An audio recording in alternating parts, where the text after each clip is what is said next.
Duplo Expresso. Mais uma vez aqui estamos juntos aí para um comentário internacional.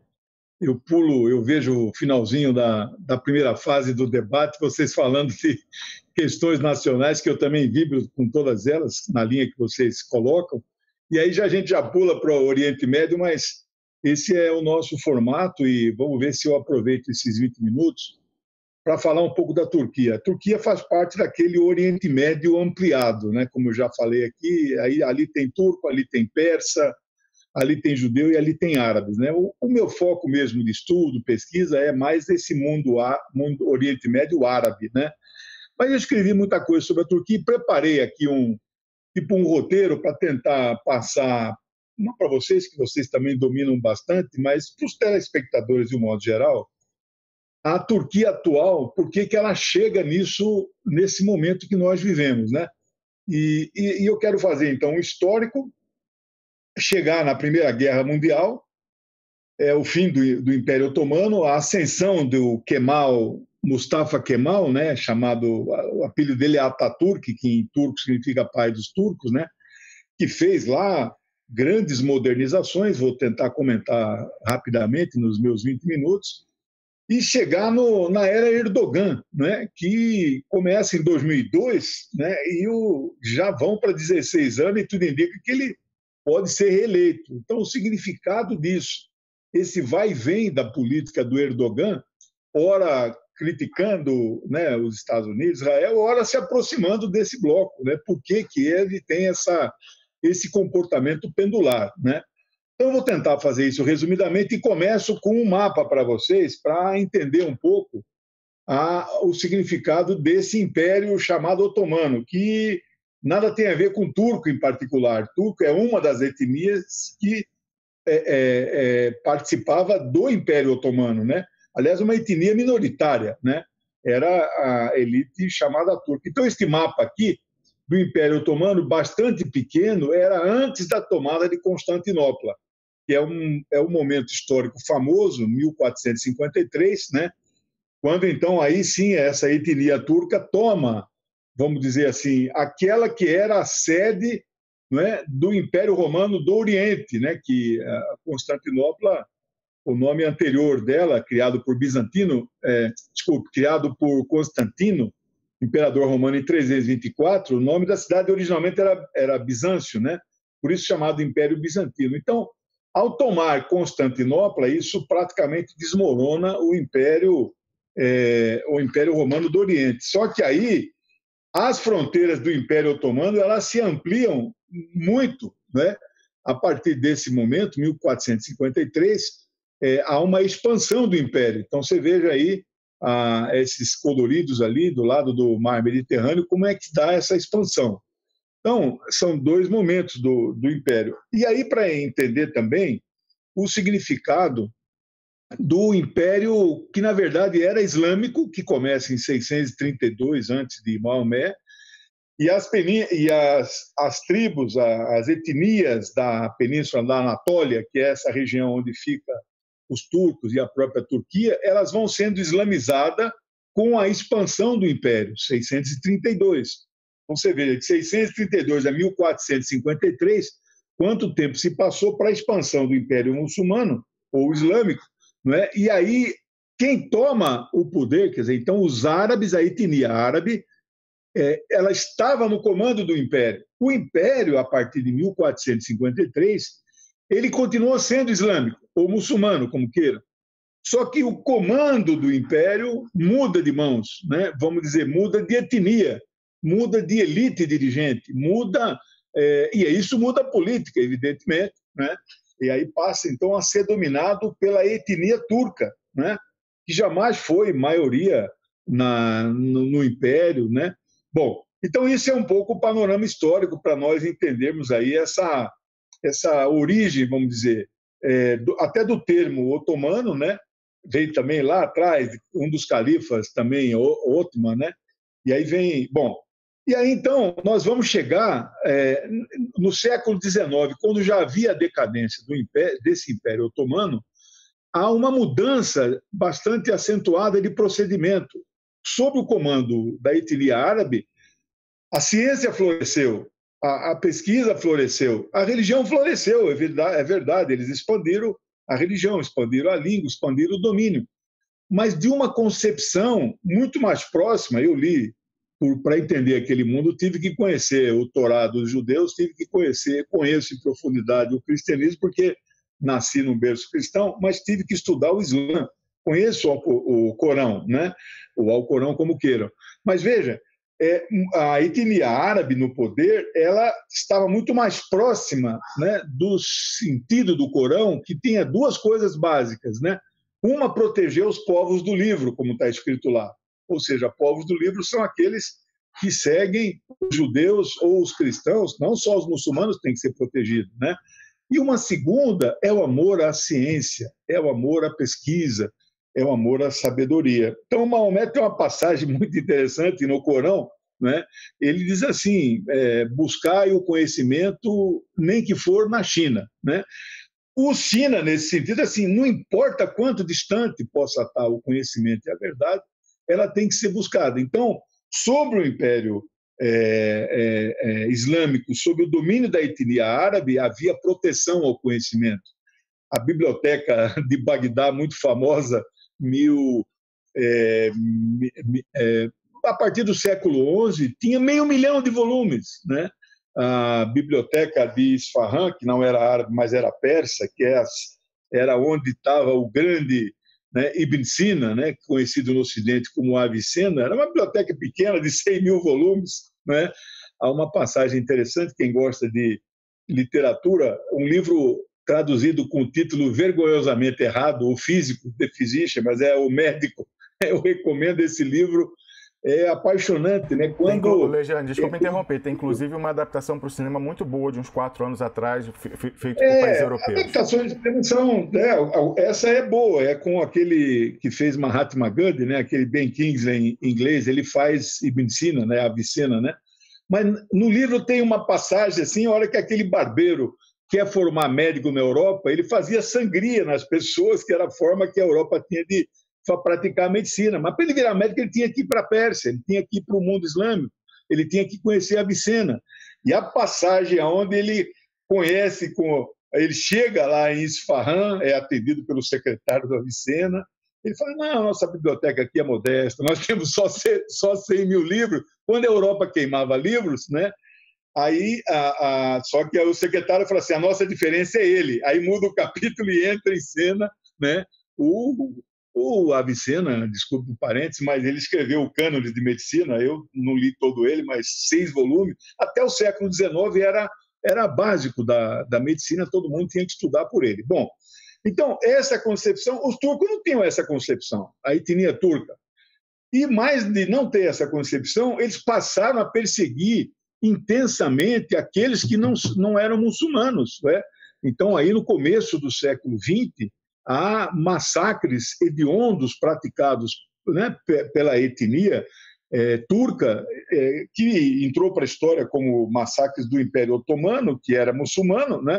Mas os muçulmanos não concordavam com esse tipo de coisa. Então, em 1915, fizeram o massacre dos armênios, 1,5 milhão, que até hoje a própria Turquia não reconhece e rompe relações com aqueles países que se atrevem a reconhecer esse massacre. Mas teve o massacre assírio, teve o massacre dos gregos, a somatória, dizem os livros de história, que naquele momento 2 milhões de pessoas foram deslocadas. Você imagina isso na população mundial, o peso que tinha no começo do século XX, né? Diferente hoje, a Síria hoje tem 22 milhões de habitantes, tem 10 milhões de deslocados, dos quais 4 milhões saíram do país. Deslocado, que eu digo, saíram da sua casa no seu país. Mas 4 milhões saíram do país, né? Mas, proporcionalmente, 2 milhões no começo do século era bastante grande, né? Bom, eu recomendo aqui também, num parêntese cultural, que assistam aquele filme maravilhoso de David Lean, né, 1962, chamado Lawrence da Arábia, né? Para entender um pouco o Oriente Médio. Eu, quando lecionava na universidade, recomendava para os alunos que às vezes não têm condições de recuperar o tempo perdido em relação à leitura de livros, tem bons filmes que podem ajudar. Aquele filme mostra como que a Inglaterra agiu no sentido de tentar colocar os árabes da região que viviam sob o Império Otomano, né, lutando contra a chefia do Império que estava na mão da etnia turca, né? Então, Lawrence faz uma série de acordos. O Lawrence parece que passa por um processo parecido com o que aquele matemático brasileiro passou, Malbataan, e eu só conheço por Malbataan, não sei o nome verdadeiro dele, mas ele não era de origem árabe, né? Ele foi se arabizando, né? Interessante, no final da vida ele era... Lejane, cortou um pouco aí a sua conexão. Você pode citar outra vez o autor, o ator, o autor? Não. Pois não. Então, o Lawrence da Arábia passa por um processo parecido com que aquele matemático brasileiro famoso passou, que é o Malbataan. Todos nós lemos aqueles livros de o homem que calculava, é o mais famoso dele, né? Uhum. O Malbataan não tinha origem árabe, né? Mas ele adotou um nome, foi se arabizando, costumes, língua, etc. Lawrence se apaixonou pelo mundo árabe e se arabizou, aprendeu a língua, vestia de árabe, né? E morreu, ele não se suicidou, morreu num acidente de moto, mas ele escreveu um livro muito famoso, né, que é Os Sete Pilares da Sabedoria, que eu também recomendo, mas apesar dele não ter... Agora vamos para a Turquia, né? Porque vamos para a Turquia. Não, mas não tem, mas nós estamos indo... Vamos focar na Turquia aí. A Turquia, então, na verdade, é derrotada na Primeira Guerra Mundial, né? Porque você tinha lá a Tríplice Aliança, né? E a Tríplice Entente, né? A Tríplice Aliança, então, era a aliança aí do Império Otomano, né? Com a Alemanha e o Império Austro-Húngaro, né? E a Tríplice Entente, né? Era a França, Inglaterra, e teve aí uma série de apoios, né? Estados Unidos, etc., mas a Rússia também era central, né? Nesse sentido, o Lawrence faz esse acordo com os árabes e promete aos árabes aquilo que posteriormente a Inglaterra não irá cumprir, não é? Que era a independência, que era a autonomia, não é? Ao contrário, acabou a Primeira Guerra, nós sabemos o destino daquele povo, daquele mundo que foi totalmente dividido entre as potências vencedoras da Primeira Guerra. Bom, a Turquia moderna surge neste contexto. Veja, a etnia turca começa a lutar sob o comando desse cidadão chamado Mustafa Kemal, apelido de Atatürk, passa a lutar pelo fim do Império. Eles já tinham sido derrotados na Primeira Guerra, aí então ocorre a chamada luta da independência, a criação propriamente da Turquia em si, que tem hoje, evidentemente, fronteiras infinitamente menores do que foi tanto o Império Otomano antes de 1453, como antes desse Império Otomano, que expandiu aí como um dos maiores impérios que a história já conheceu, né? Atatürk era do movimento nacional turco, né, que pretendia modernizar a Turquia. E aí, do meu ponto de vista, também tem isso, é bastante controverso entre os historiadores, mas eu acho que as modernidades que ele promoveu lá foram modernidades no sentido de virar as costas para a Ásia, virar as costas, ou para a Eurásia, como queiram, né? E se ocidentalizar, né? Ele mudou, ele impôs costumes, a letra, o alfabeto turco de origem siríaca, ele foi alterado para usar letras latinas, né? Então, isso é uma mudança, é quase que uma capitulação. Bom, claro, nem tudo, não tenho críticas em tudo. Na verdade, existem aspectos positivos, que é a absoluta igualdade entre homens e mulheres e a separação absoluta do Estado. A Turquia é, naquele mundo, que não é só árabe, no mundo árabe só a Síria é basicamente hoje um Estado laico. O Irã não é, né? É um Estado que tem a teocracia como centro, apesar de ter democracia. Aliás, se vocês concordarem, semana que vem eu poderia falar sobre o Irã, que é um assunto que pouca gente conhece, mas a Turquia é o Estado mais laico daquela região. É impressionante a laicidade da Turquia. Num país cujos últimos dados que eu consultei ontem, quase 97% da população turca é muçulmana, né? Bom, então, nesse sentido, há aspectos positivos nisso que o Atatürk fez, né? Bom, só que a partir daí, você cria na Turquia o chamado Estado Tribunal Constitucional e o próprio exército turco, que passaram a ser guardiães, digamos assim, destas modernidades, entre aspas, não acho que todas elas sejam tanto modernas assim, né? E qualquer governo, de lá para cá, a Turquia mesmo reconhecida a independência, a República é de 1923, né?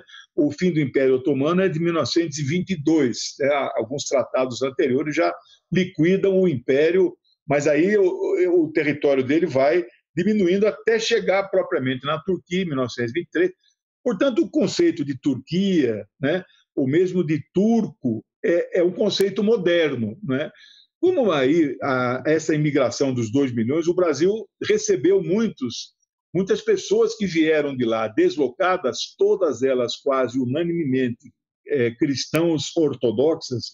Essa imigração hoje na Europa, do mundo daquele Oriente Médio, é uma imigração basicamente islâmica, né? Praticamente o Oriente Médio, quase a presença cristã é muito pequena, localizada na Síria e no Líbano. Fora disso, Palestina não tem mais cristão praticamente, né? Tem lá os Santo Sepulcro, Belém, a Igreja do Nascimento lá de Jesus, etc., Natividade, mas não tem mais cristãos quase na Palestina, né? Agora, naquele momento, a imigração foi cristã ortodoxa, né? E o Brasil recebeu muitos desses. E por que esse conceito turco, né? Ah, aquele cara lá é turco, né? Eles vinham com passaporte otomano turco, então tinha essa pecha, né? Quem chegou até 1922 no Brasil usava o passaporte turco. Bom, aí nós então chegamos na era Erdogan, que é esse motivo do nosso comentário hoje, né? Erdogan é um homem conservador, né? Ele é um homem, olhando o cenário político brasileiro, nós podíamos dizer assim que ele é um homem de centro para a direita, né? O Erdogan nunca foi progressista. E na abertura o Rômulo fala desse golpe recente de 2016, né? Mas lembrar que a Turquia teve vários golpes na sua história do século XX, pelo menos 5, né? Todos praticados pelo Exército, quando o Exército percebeu, como guardião aí dos preceitos da laicidade e da modernização kemalista, vamos dizer assim, de Ataturk, né? Ele deu o golpe 4 a 5 vezes, isso não tem dúvida. Esse golpe foi praticado por uma parte significativa do próprio Exército. Eu não sei se chega a 30 mil, como o Rômulo falou, de militares punidos, mas foram milhares de militares. Não foi Rômulo, fui eu, o Wellington. Essa informação foi, na época, transmitida pela própria imprensa turca e eu confirmei com alguns jornalistas turcos. Pode dizer, correspondentes aqui na Suécia. Exato, mas foram milhares de presos militares, né? E milhares de servidores concursados do Estado turco que foram sumariamente demitidos, vamos dizer. Não que eu imaginasse que a nossa presidente Dilma tivesse condições políticas de fazer uma contra-ofensiva antigolpista a partir de 2015, 2016, né? Mas lá na Turquia o Erdogan usou de todas as suas forças. Mas, como eu disse... Inclusive, Lejane, só lembrando, inclusive, muitos membros do Judiciário. Lá fez uma limpa no Judiciário. Judiciário, sem dúvida, servidores, desembargadores, todos concursados, juízes, né? Bom, o Erdogan vem vencendo a eleição, o partido que ele pertence, o AKP, né? E eu não tenho domínio nenhum do turco, tenho algum do árabe, mas do turco não saberia dizer assim, mas é Partido da Justiça e do Desenvolvimento. Eu não sei se faz justiça e nem sei se está desenvolvendo. Parece que a economia turca ela vem dando sinais assim bastante positivos, mas não é o nosso foco aqui de entendimento. Então, o Erdogan ele começa a vencer em 2002, 2007, 2011. Só que em 2014 há uma mudança constitucional que a eleição, o presidente é a eleição indireta. Então, o modelo turco era parecido com alguns modelos parlamentaristas, por exemplo, Alemanha, Israel, Itália. Esses países têm presidente, mas ninguém sabe o nome do presidente, porque é eleito indiretamente. Aliás, Cuba, né? O pessoal fala eleição direta em Cuba. Cuba é um modelo igual à Alemanha, né? O nome do Fidel e o nome do Raul era tão... É mais forte, você não sabe o nome do primeiro-ministro de Cuba, não sabe o nome do primeiro-ministro da Síria, né? A Síria também adotou um novo modelo agora que o presidente é eleito diretamente. Só que a Turquia, o presidente é eleito indiretamente. né? O Erdogan era primeiro-ministro. Ao fazer essa mudança, em 2014, a Turquia elege pelo voto direto, pela primeira vez, um presidente. E aí é o modelo francês. Qual é o modelo francês? Você convive o primeiro-ministro com o presidente forte, ambos fortes. O primeiro-ministro, claro, governa o país, mas o presidente responde pelas Forças Armadas, pela política externa do país e tem uma marca bastante forte. Então, o Erdogan assume isso e é candidato à reeleição. Então, a era Erdogan, que nós podemos dizer assim, já dura 16 anos e pode ganhar mais um mandato. E aí só também um parênteses, o pessoal fala, pô, o Brasil tem muito partido, o Brasil tem muito deputado, precisa diminuir esse negócio, né? O Brasil tem 32 partidos registrados no Tribunal Superior Eleitoral, legalizados com número aptos a concorrer, e um parlamento com 513 deputados. O Brasil tem 200 milhões de habitantes, já passou até. A Turquia tem 75 milhões, 550 deputados, 50 partidos políticos e vive numa democracia harmoniosa. Bom, Erdogan está fazendo alguma coisa que vem sendo percebido por parte da sociedade, mas não toda, tanto que ele está ainda muito popular e vencendo, mas gera desconfiança no exército, que é uma certa islamização moderada da Turquia, né? Ele tentou, inclusive, revogar a lei que proíbe as mulheres usarem véus nas universidades. No país não é proibido, né? Diferente da França, no país não é proibido você usar o véu, mas esse foi barrado pelo Tribunal Constitucional, que não aceitou essa mudança. Mas ele vem fazendo islamização paulatina do país. Bom, a Turquia, em 1952, de certa forma, é obrigada na geopolítica daquela região da Eurásia, ela é obrigada a aderir à OTAN, né? Isso foi assim um choque cultural, econômico, militar bastante grande, porque a Turquia tem hoje a maior base militar da OTAN, é a chamada base de Incirlik, né?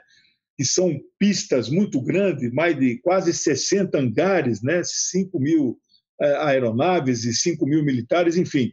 Ali é uma base militar, a maior se a Turquia hoje sair da OTAN, o que eu não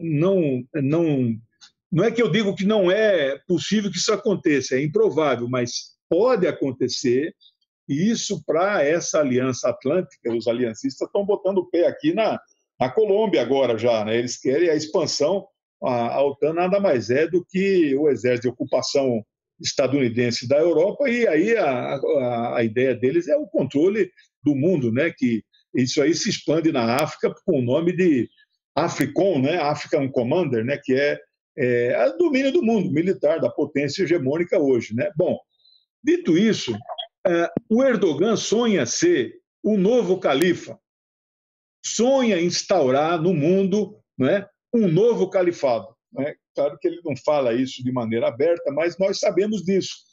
E para ele realizar esse sonho, ele tem que fazer alianças, tem que fazer concessões, tem que fazer financiamentos, né? E fez os piores financiamentos e concessões e fez as piores alianças que foram possíveis. E se aliou com a Arábia Saudita para criar aquilo que no começo chamava-se ISIS, né? Que é o Estado Islâmico do Iraque e do Levante, né? Levante, no caso, é o chamado Shems, que é, em árabe, Bilad el-Shems, que é a chamada Grande Síria. Era um Levante, era um Estado, só que esses caras, né, depois se transformou em Estado Islâmico, né, e o tal do califa lá se proclamou Abu Bakr, aquele que tem uns que dizem que ele é agente do Mossad, ele é israelense, né? Nem sabe se está vivo ou se está morto, né? Esse tal de Abu Bakr diz que é o novo califa, mas o sonho é Erdogan ser o novo califa, né? E esse Estado Islâmico, que de Estado não tem nada e de Islâmico não tem nada, que foi derrotado e liquidado na Síria, praticamente a Síria venceu a guerra, o Erdogan sonhava em construir esse califado. Ao ele se aliar com a Arábia Saudita, ele se alia com o que tem de pior no islamismo, né? Não é o fato deles serem sunitas, eu já expliquei aqui que não é o problema de ser sunita ou xiita, não há esse problema entre os muçulmanos. O problema é ser pró ou contra os Estados Unidos, que querem tomar o petróleo dos árabes e hegemonizar aquela região que não tem nada de tradição, nada a ver com o American Way of Life. Então, hoje Erdogan cumpriu um papel ruim. Se aproximou de Israel. Não, ele se isola, né? Não dos países árabes, que a maioria dos países árabes ali não estão sob o controle de pessoas patrióticas, progressistas, etc., né? Mas ele se isola do povo árabe, que tem uma concepção que fica espantado quando ele faz movimentos pró-Israel, mas aí já se afastou de Israel, né? Ele faz movimentos pró-Arábia Saudita, mas agora também se afastou da Arábia Saudita. O que tem de verdade é que ele continua treinando, cedendo território ali na região turca, fronteira com a Síria, para esses terroristas que maltratam, que massacram o povo sírio desde 2011, né? O grande sonho dele é tirar o Bashar al-Assad do poder na Síria. Não conseguiu, ele foi derrotado, e isso, quando disse a aliança que ele fez com a Arábia Saudita, é com aquilo que tem de pior no Islã, do meu ponto de vista, que é o arabismo, que é aqueles caras que seguem o fundamentalismo ao pé da letra, né, do Alcorão, e praticam e fazem coisas que nada tem a ver com os escritos originais. E aí, então, entrando nos finalmente, por que ele vem sendo derrotado? Qual é o campo que está sendo vitorioso? O campo que está sendo vitorioso, aí entramos naqueles outros comentários anteriores, que é entender a geopolítica regional que afeta o mundo, né? Que é o chamado Arco da Resistência. O Arco da Resistência, que é hoje odiado pelos Estados Unidos, odiado por Israel, e Erdogan entrou nesse campo de lutar contra esse Arco da Resistência, ficou isolado. O Arco da Resistência é liderado pelo Irã, hoje tem o Iraque, hoje tem a Síria, hoje tem o Líbano. São 4 países que fazem fronteira. E tem o Hezbollah, que é a organização política e com o seu braço militar, que é mais respeitada em todo o mundo árabe, né? Porque ela protege o Líbano muito mais do que o próprio exército libanês, né? Porque por alguns tratados e algumas pressões e exigências, as limitações do armamento do exército libanês são exigências. Então, vamos dizer assim, o Hezbollah tem um poder de fogo e de mísseis de alcance infinito. Aliás, o exército libanês não tem mísseis, né? Só o Hezbollah tem mísseis. A conclusão é a seguinte: Erdogan, o grande sonho dele era entrar na União Europeia. Jamais, do meu ponto de vista, pode ser que eu me engane, a União Europeia jamais aceitaria a Turquia como seu membro, né? Mas era o sonho dele. Não sei se acalenta esse sonho ainda ou se já enterrou de vez esse sonho.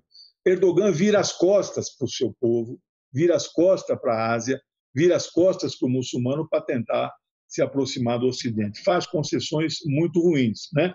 Bom, e aí a perspectiva no futuro que eu vejo, né, é a Rússia seguir bastante fortalecida naquele cenário, né?